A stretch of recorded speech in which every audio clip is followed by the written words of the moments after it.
Saint Évangile, paix à tous. Et à ton esprit. Lecture du très Saint Évangile selon saint Luc. Gloire à toi, Seigneur. Gloire à toi. En ce temps-là, Jésus, se trouvant sur le rivage du lac de Génézareth, aperçut deux barques arrêtées au bord du lac. Les pêcheurs en étaient descendus pour laver leurs filets. Il monta dans l'une des barques qui appartenait à Simon et le pria de s'éloigner un peu du rivage. Puis il s'assit et de la barque il enseignait la foule. Quand il eut fini de parler, il dit à Simon, « Pousse au large et jetez les filets pour prendre du poisson. » Simon lui répondit, « Maître, nous avons peiné toute la nuit sans rien prendre, mais sur ta parole, je vais jeter le filet. » Ce qu'ayant fait, ils prirent une si grande quantité de poissons que leurs filets se rompaient. Alors ils firent signe à leurs compagnons de l'autre barque de venir les aider.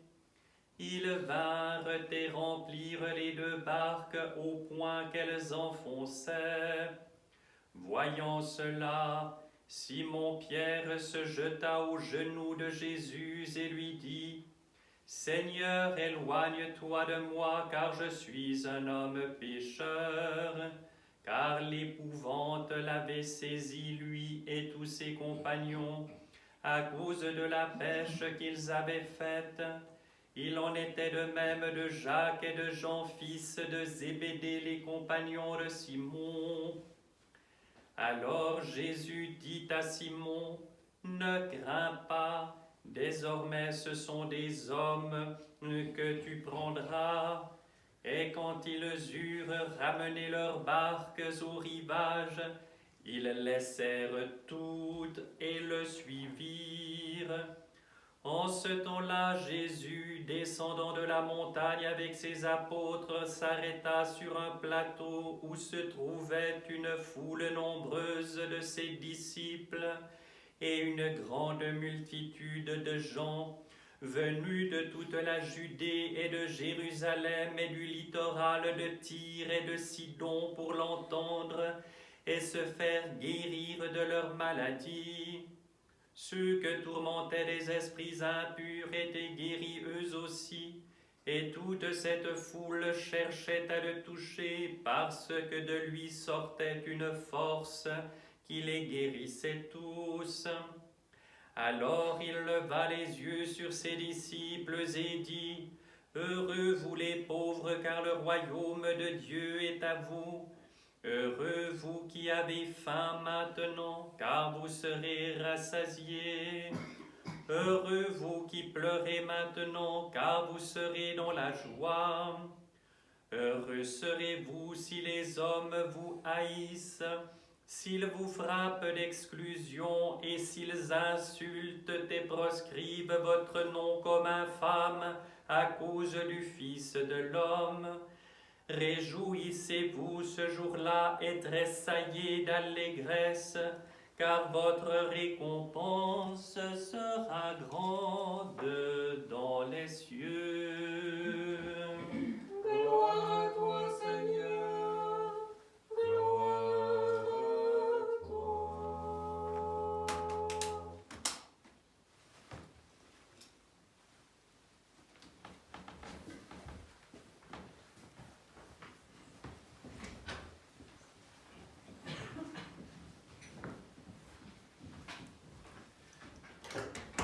Au nom du Père et du Fils et du Saint-Esprit, ainsi soit-il.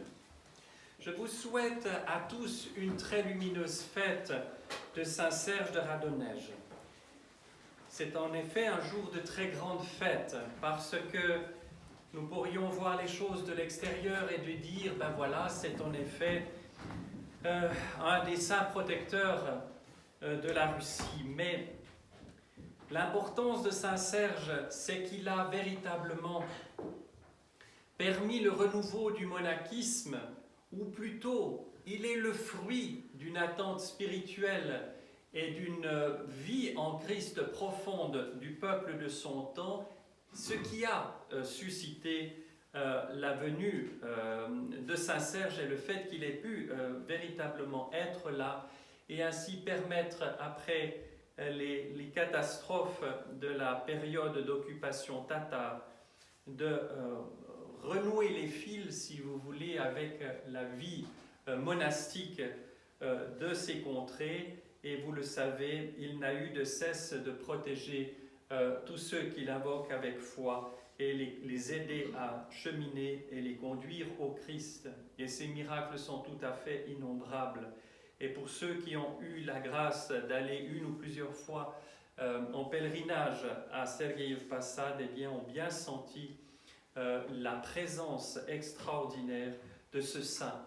Si, pour ceux qui ne le connaissent pas ou connaissent mal, je vous invite à relire sa vie dans le Synaxaire en français, mais on ne trouve évidemment, tant il est populaire, sa vie en russe et dans quantité de langues, sur Internet par exemple. Mais je pense que ceci est important pour comprendre aussi Saint Serge, m'attacher à la première péricope de l'Évangile que nous avons entendue, et je reprends le fil du commentaire de l'Évangile de Saint Nicolas de Gytcha. Et l'analyse qu'il fait, l'analyse n'est pas le bon mot, le commentaire est plus juste, de l'un ou l'autre de ces versets. À cette vue, Simon-Pierre se jeta aux genoux de Jésus en disant « Éloigne de toi de moi, Seigneur, car je suis un homme pécheur. » La frayeur, en effet, l'avait envahi, lui et tous ceux qui étaient avec lui, à cause du coup de filet qu'il venait de faire. Pareillement Jacques et Jean, fils de Zébédée, les compagnons de Simon. Effrayé par une scène jamais vue, Simon se jette aux genoux de Jésus. Il n'a pas douté un instant qu'une telle pêche était due à la présence de Jésus dans la barque, et non à son propre labeur. Cet événement bouleverse tellement l'âme de Simon qu'il n'appelle plus le Christ Maître, comme on le voit précédemment dans l'Évangile, mais Seigneur. En effet, si des hommes peuvent être des maîtres, le Seigneur est unique. En entendant le Christ transmettre depuis la barque son sage enseignement au peuple, Simon l'appelle Seigneur. Vous voyez comme les actes sont plus importants que les mots. Nous aussi, si nous prononçons des paroles élégantes, les hommes diront que nous sommes des gens instruits. Mais ce n'est qu'en démontrant par des actes ce dont nous parlons qu'on nous appellera hommes de Dieu. Il est probable que Simon, en écoutant les paroles du Christ, pensait en son cœur « comme il parle bien et sagement ». L'ayant discerné, celui qui voit dans tous les cœurs et les choses fit avancer Simon en eau profonde, afin de lui montrer qu'il met en œuvre ce dont il parle.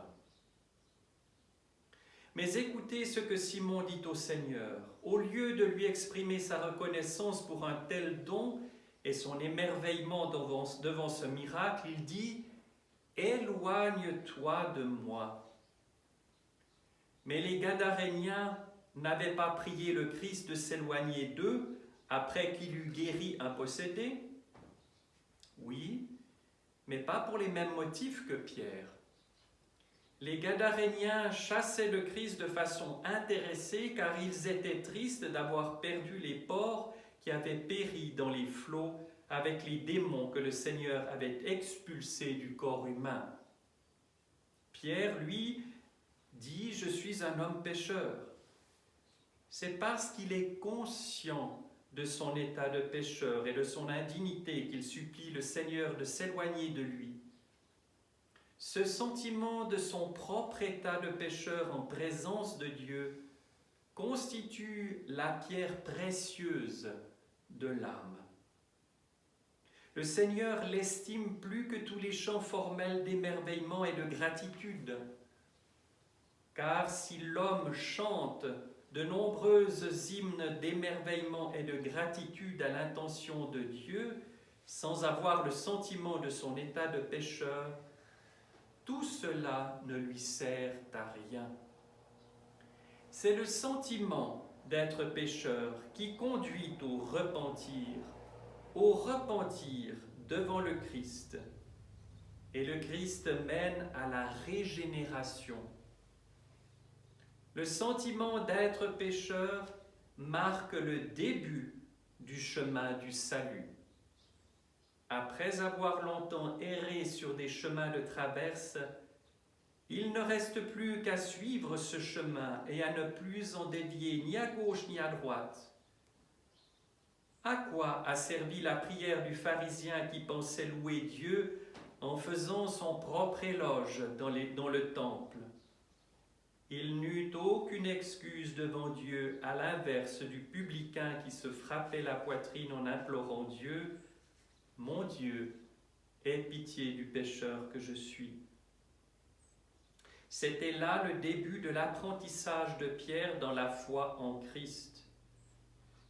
Le temps viendra où il s'adressera tout à fait différemment au Seigneur. Le temps viendra où nombre de disciples du Christ s'éloigneront du Christ et où Pierre dira au Seigneur, « Seigneur, à qui irons-nous? Tu as les paroles de la vie éternelle. » Maintenant, au début, effrayé par la puissance du Seigneur, il lui dit « Éloigne-toi de moi ». Pierre ne fut pas seul à être effrayé. Il en fut de même de ses compagnons Jacques et Jean, fils de Zébédée, ainsi que de tous ceux qui étaient avec eux. Tous commencèrent à être effrayés par le Seigneur et finirent par l'aimer, conformément à ce qui est écrit. La crainte du Seigneur est le principe du savoir. À la frayeur de Pierre, à son agenouillement et à son cri, répond le doux Seigneur plein de discernement. Sois sans crainte, désormais, ce sont des hommes que tu prendras. Cela signifie que ce monde est une mer de passion, que l'Église est une barque et que l'Évangile est le filet destiné à pêcher les hommes. Tu ne pourras rien faire sans moi, dit le Seigneur à Pierre. De même que la nuit dernière, tu n'as rien pu prendre, mais avec moi, tu auras tellement de poissons que la barque sera toujours archi-pleine. Sois toujours obéissant comme tu l'as été aujourd'hui, et tu n'auras à craindre aucune eau profonde, et tu ne reviendras jamais sans rien de la pêche. Et ramenant les barques à terre, laissant tout, ils le suivirent. Ils laissèrent les barques. C'était à d'autres d'en faire ce qu'ils voulaient. En outre, Pierre laissa sa maison et sa femme, tandis que Jacques et Jean laissaient leur père. Et ils partirent avec lui. De quoi avait-il à se soucier? Ne s'était-il pas soucié et n'avait-il pas travaillé toute la nuit en vain? Celui qui est capable de tout créer sans effort était capable de les nourrir, eux et leurs proches. Celui qui donne à l'herbe des champs une tenue plus belle que les parures du roi Salomon prendra aussi soin de leur tenue. La nourriture et le vêtement, c'est ce qui importe le moins. Mais le Seigneur les invite à aller vers ce qui est le plus haut, vers le royaume de Dieu. S'il est en mesure de leur donner ce qui est le plus élevé, comment ne leur procurerait-il pas ce qui est le moins important? L'apôtre Pierre a écrit plus tard « De toute votre inquiétude, déchargez-vous sur lui, car il a soin de vous. » Enfin, si les poissons dans l'eau, sourds et muets, lui obéissent, comment les hommes, créatures conscientes, ne lui obéiraient-ils pas? Cependant, tout ce récit comporte un sens profond caché. La barque désigne le corps. Les filets qui se déchirent représentent l'esprit ancien chez l'homme. L'eau profonde correspond à la profondeur de l'âme humaine. Quand le Seigneur vivant s'installe chez un homme obéissant, alors cet homme se détache du rivage de ce monde matériel et s'éloigne des eaux sensorielles peu profondes pour aller vers les profondeurs spirituelles.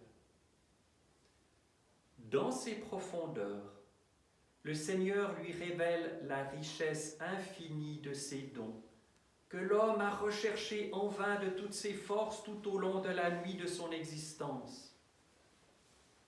Mais ces dons sont tellement énormes que l'esprit ancien ne peut les retenir et qu'il se déchire à leur contact. C'est pourquoi le Seigneur a dit qu'on ne met pas de vin nouveau dans de vieilles outres. En contemplant la richesse inimaginable des dons de Dieu, l'homme obéissant se remplit de frayeur et de terreur devant la toute-puissance de Dieu, comme devant ses propres péchés. Il souhaiterait à cet instant se cacher de Dieu, que Dieu s'éloigne de lui et que lui-même revienne vers son esprit ancien et à son ancienne vie. Car dès que l'éclat et la grâce de Dieu sont révélés à l'homme, aussitôt celui-ci découvre sa propre situation de pécheur, son indignité et son long éloignement de Dieu. Mais celui qui a été conduit dans les profondeurs spirituelles, Dieu ne l'abandonne pas et ne tient pas compte de ses supplications maladives. Éloigne-toi de moi.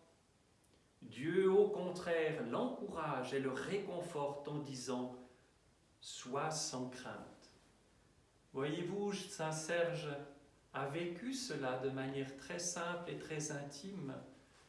Vous savez bien que dans son enfance, il n'arrivait rien à prendre.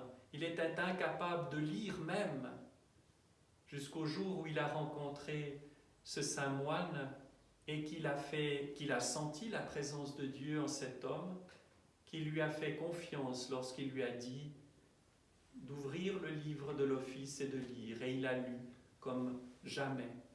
Donc le Seigneur vient nous trouver là où on est, il pourvoit aux choses les plus simples, et lorsque bouleversé et obéissant à cet amour, reconnaissant à cet amour, nous le suivons, eh bien, les portes du ciel s'ouvrent. Alors, chers frères et sœurs, à l'exemple de Saint Serge, de tous les saints, de tous ceux qui nous ont précédés, de tous ceux qui sont sans doute au milieu de nous, mettons-nous à la suite du Christ et soyons sans crainte devant les tumultes de la vie et nous entrerons avec tous nos frères dans la beauté et la lumière du royaume.